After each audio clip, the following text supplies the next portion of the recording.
Mais il y aura aussi ça, la charrette chinoise, puisqu'apparemment c'est la charrette la plus optimale pour transporter les marchandises en fait. Pardon? Comment il peut trouver l'énergie avec une roue comme ça? Alors, je vous avoue, hein, j'ai jamais testé la charrette chinoise, mais apparemment c'est optimal. Donc voilà, peut-être que dans 30 ans, on sera dans des éco-hameaux en train de tirer une charrette chinoise. Et peut-être qu'on sera très content parce qu'il y aura le coucher de soleil et qu'après on se retrouvera tous autour d'une table et qu'on mangera tous ensemble et ça sera génial. Et qu'on dira, vous vous souvenez, il y a 20 ans, on était au Forum 104 et on regardait des PowerPoint, quoi. Je trouve ça... Enfin, moi, ça me fait presque rêver.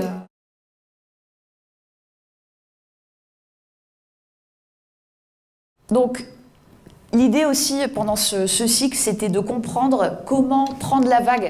Donc la vague, c'est un concept, pour être simple, ce changement civilisationnel, en fait, c'est une vague qui est en train de passer. En fait, elle passe à chaque seconde, alors on la prend ou la prend pas. Et c'est une vague qui est à la fois intérieure, qui est à la fois sociale, donc c'est ce qu'on voit tous les jours, et c'est une vague qui vient aussi de plus loin. C'est une vague qui vient de l'invisible, c'est une vague qui vient de bien au-delà de notre Terre. Donc tout ça, ce sont des hypothèses, hein, on ne peut pas les prouver, mais ce qui est très troublant, c'est que tout ceci arrive en même temps. C'est-à-dire qu'on a des passages de cycles qui se passent dans le cosmos, au niveau astrologique, et qui correspondent à ce qui est en train de se passer à l'intérieur de chacun d'entre nous et aussi au niveau social. Donc cette conjonction est très très troublante. Et aujourd'hui, on est vraiment à l'heure du choix, en fait, plus que jamais. En gros, pour être presque caricatural, parce que sinon on pourrait y passer quand même des heures, on se dirige vraiment vers deux hommes nouveaux, hein, ce qu'on peut appeler deux hommes nouveaux, c'est-à-dire deux visions du monde qui sont vraiment diamétralement opposées, qui supposent des économies diamétralement différentes, qui supposent des modes de vie extrêmement différents. On a le choix entre développer la pleine potentialité de notre humanité, développer un nouvel humanisme et aller vers ce qu'on est en train de nous préparer, aller vers ce vers quoi l'économie, une grande partie de l'économie nous pousse aussi, l'économie néolibérale, c'est aller vers cet homme transhumaniste, cet homme qui peut effectivement être un winner, être un perfectionniste. On a cette obsession du contrôle de plus en plus, parce qu'en fait les choses nous échappent de plus en plus, du coup on a de plus en plus envie de contrôler, et on pense qu'on va arriver à le faire grâce à la haute technologie, grâce aux data, grâce au dataïsme. Et voilà, le dieu de plus en plus de personnes, eh ben, c'est la high-tech, c'est la big mama, comme dit Alain Damasio, c'est le techno-cocon, c'est-à-dire vraiment cette idée que avec mon iPhone, avec mes applis, eh ben, je vais me faire une vie parfaite, je vais absolument tout contrôler, mes flux de personnes, de pensées, je vais être dans un cocon et on est bien, c'est tout doux, on mène sa vie depuis son fauteuil, mais en fait, c'est pas du tout ça ce qui se passe, dans le fond. L'homme nouveau, il va être poussé aussi à vivre dans les smart cities. Alors, les smart cities, c'est pas forcément négatif. Hein, il y a des choses... la haute technologie n'est pas en soi quelque chose de négatif. Je pense qu'on est tous d'accord là-dessus. Le problème, c'est qu'est-ce qu'on va en faire. Et oui, je parlais des quartiers de haute sécurité parce que, donc ça, on en a un peu parlé dans les séances précédentes, mais on s'attend à des flux migratoires vraiment énormes, des flux migratoires climatiques extrêmement importants. On parle vraiment de dizaines de millions de personnes. Et on peut évidemment craindre que ça provoque énormément de remous politiques, sociopolitiques. Le dataïsme, c'est un concept qui a été théorisé par Yuval Noah Harari. Et c'est vraiment cette idée que même ce que je ressens, en fait, ça peut être un algorithme. Hein. Donc il y a des neurobiologistes d'ailleurs qui rentrent aussi là-dedans, c'est-à-dire qui s'imaginent que finalement les sentiments sont des algorithmes à l'intérieur du cerveau et que donc si ce sont des algorithmes, eh bien, finalement on peut les contrôler, on peut les reproduire, etc. etc. Et les dataïstes réduisent, le problème c'est qu'ils réduisent l'univers, effectivement on a un flux de données et que la valeur de chaque phénomène, tout le monde n'arrive peut-être pas à lire là d'ici. Si, ça va? Bon. Ok. Bon, bah, s'ils vont y arriver, alors c'est bon. Voilà, c'est cette idée que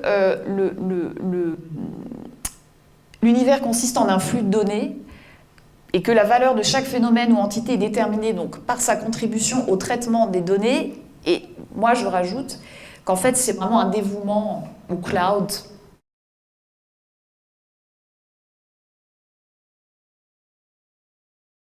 Toutes ces datas que l'on produit sans le savoir, toutes ces datas que l'on achète, toutes ces datas voilà, qui commencent à être vraiment le ferment de notre vie quotidienne, nourrissent un cloud plus général et on devient esclave de ce cloud.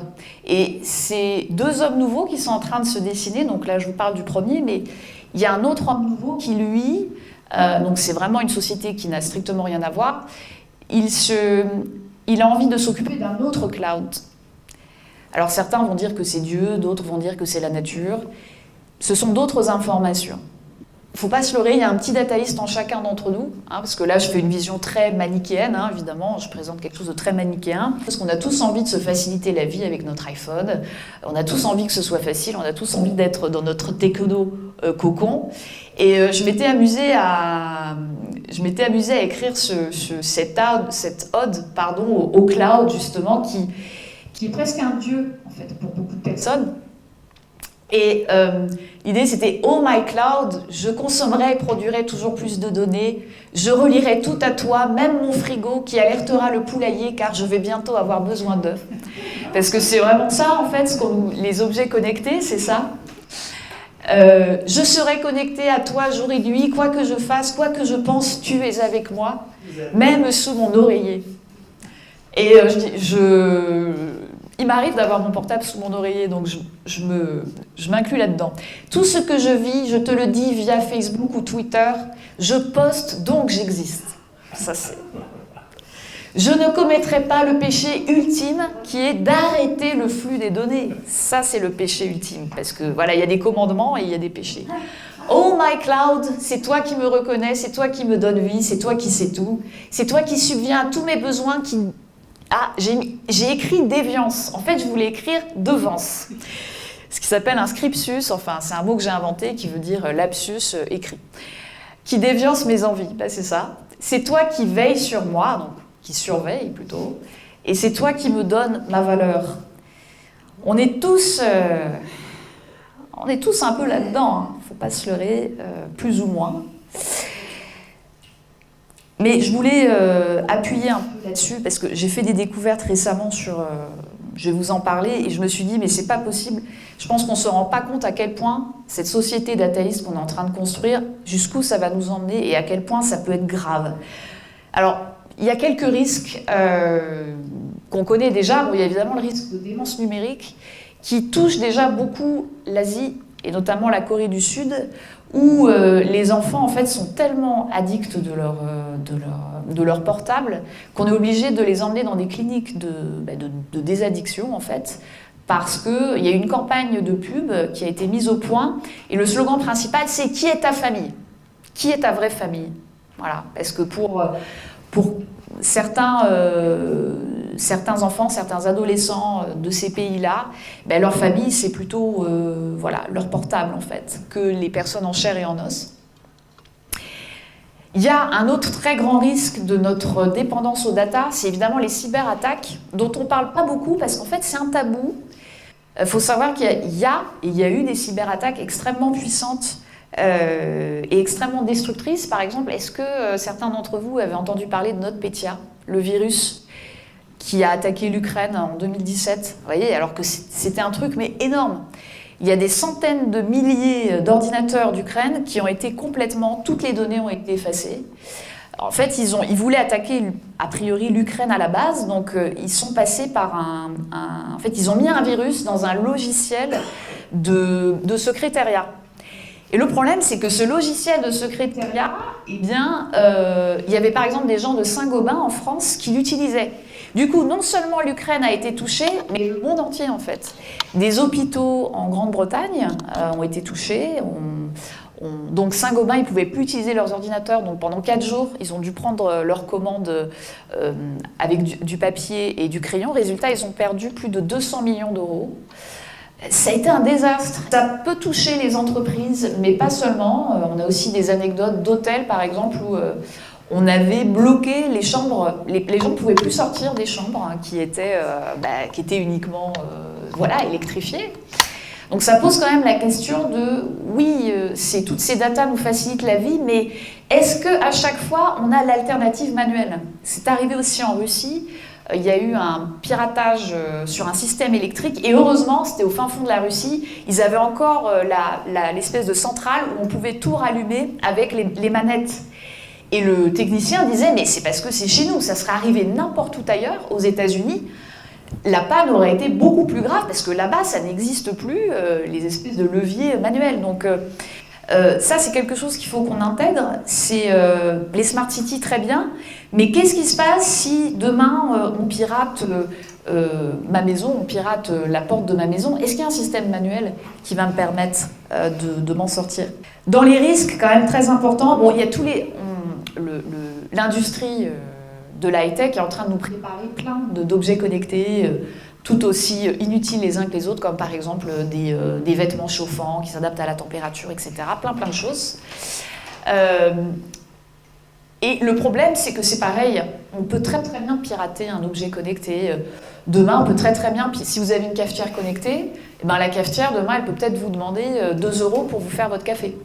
Parce que ça aussi, c'est des choses qui sont en train de se répandre. C'est-à-dire, c'est des virus et on vous rançonne, on vous dit ça apparaît sur votre ordinateur, si vous ne mettez pas 200 € là dans ce compte en banque, on efface toutes vos données. Donc ça, c'est des choses très courantes, on n'en parle pas, mais c'est très courant. Et les objets connectés sont à chaque fois une façon de s'introduire encore plus gravement dans votre vie. Le problème plus large de la gestion des masses par les data, et on a de moins en moins souvent affaire à des gens vivants. Et la question qu'on est très nombreux à se poser, c'est au final, est-ce que les masses finalement ne vont pas être gérées par les data, et les riches, eux, ils auront le droit de voir une hôtesse ou un être humain. Par exemple, dans une gare, eux, ils auront un guichet grand voyageur, ils pourront s'adresser à quelqu'un pendant que les autres, ils se débrouilleront avec leur iPhone. Et ça, je crois que c'est une vraie question.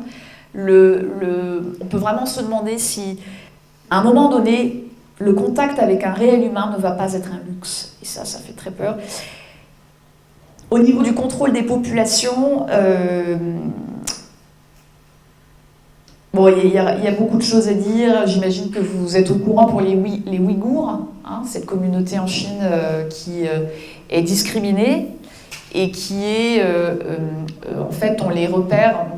On a mis en place des logiciels de reconnaissance faciale, on a mis des QR codes sur leur maison pour les repérer. Et donc les Ouïghours, il faut savoir, il y a 1 million de Ouïghours qui sont emprisonnés en Chine dans des camps. Donc si jamais certains d'entre vous ne sont pas au courant, ce n'est pas quelque chose qui est très médiatisé. C'est un sujet à creuser, et comment on pourrait appeler ça, ce drame est largement facilité, entre guillemets, par les hautes technologies. Le système de points chinois aussi, j'imagine que vous en avez entendu parler. Et alors moi, ce que j'ai découvert il n'y a pas longtemps, et c'est ce qui fait que je me suis dit, il faut que j'enfonce vraiment le clou sur cette société-là qui est en train de se dessiner, et vraiment il faut aller de façon diamétralement opposée, il faut vraiment se battre pour qu'on n'aille pas là. Alors, les puces qui sont en train de nous préparer pour être mis dans le cerveau, donc Neuralinks et tout ça, j'en ai déjà parlé. Est-ce que certains ne savent pas ce que c'est, les puces de Neuralinks? Donc pour être rapide, Neuralinks, c'est une start-up qui a été faite par Elon Musk, et ils sont en train de mettre au point des puces alors aux dernières nouvelles, c'est un filet qui sera bioabsorbé par notre cervelle et qui sera introduit via une piqûre. Et l'ambition, en fait, c'est de augmenter notre quotient intellectuel, augmenter notre capacité de mémoire, Et ils veulent aller jusqu'à faire en sorte qu'on puisse se connecter à Internet sans interface, c'est-à-dire sans ordinateur. Donc ça, c'est vraiment l'ambition. Et l'argument de Elon Musk, c'est que les intelligences artificielles sont de plus en plus intelligentes et qu'au final, elles pourraient nous dépasser. Et que donc, si on veut que les intelligences artificielles restent à notre service, il faut que nous, on devienne plus intelligents. Et pour ça, on va utiliser des hautes technologies, dont les puces. Voilà, c'est ça à peu près le raisonnement pour être vraiment très synthétique. Bon, ça, moi, déjà, ça me faisait peur pour plein de raisons. Ça serait trop long d'en parler, mais évidemment qu'une puce, ça peut aussi se pirater, ça peut aussi se hacker. Quels sont les dangers de la puce dans votre cerveau? Ça, c'est pareil, on pourrait en parler pendant une demi-heure. Mais ce que j'ai découvert il n'y a pas très longtemps, et qui vraiment, là, je me suis dit, mais là, vraiment, la science-fiction devient réalité. Je ne sais pas si vous connaissez ce monsieur, le docteur James Giordano, hein.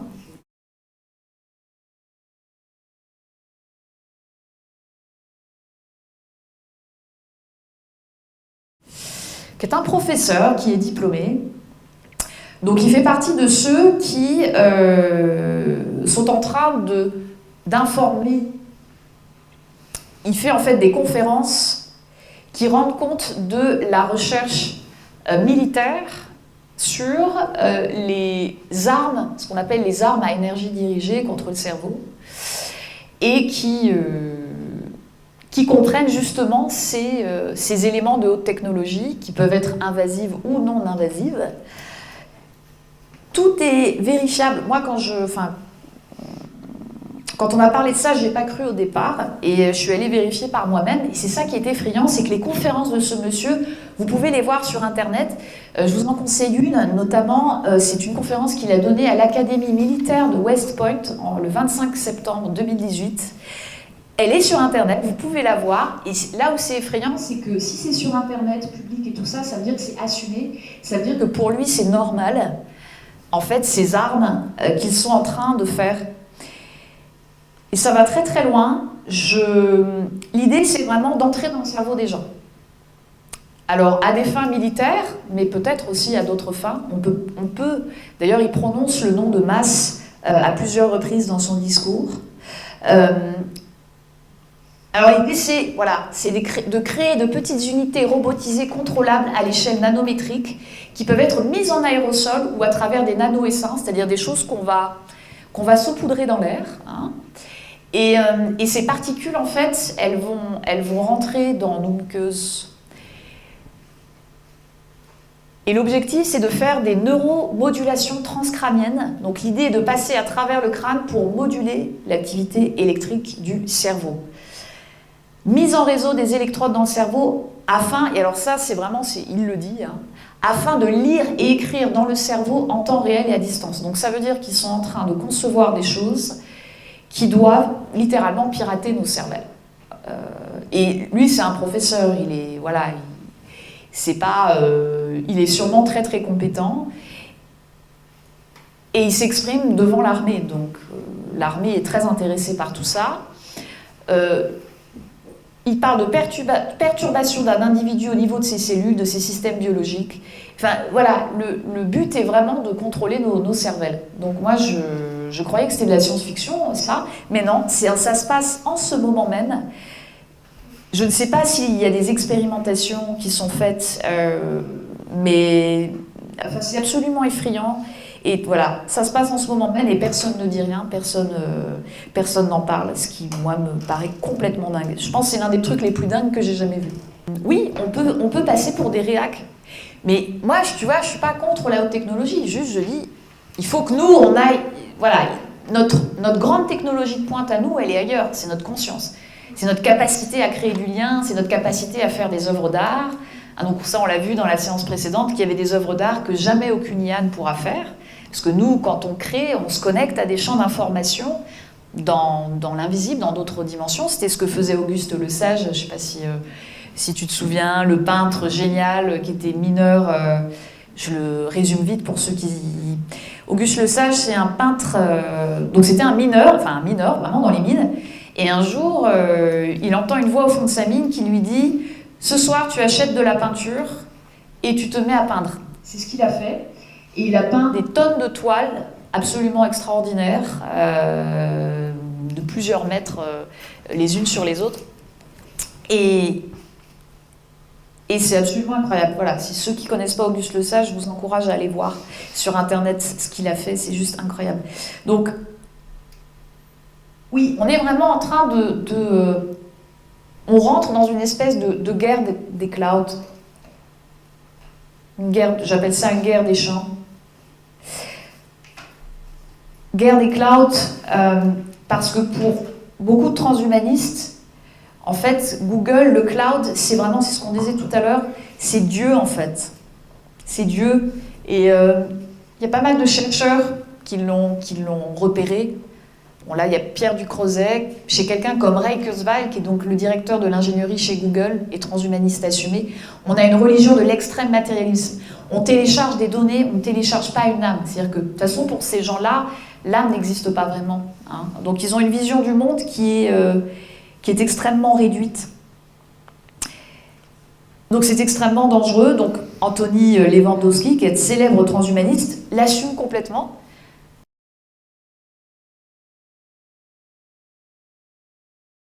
Parce qu'il faut savoir que dans la Silicon Valley, on est en train d'élaborer un dieu numérique. Avec une cybergenèse, on va peut-être même construire des temples dévoués à ce dieu numérique, etc. C'est quelque chose de très sérieux. Hein. Donc, voilà, il parle d'une création d'une divinité, une divinité artificielle qui pourrait améliorer notre société. Ça va quand même très très loin.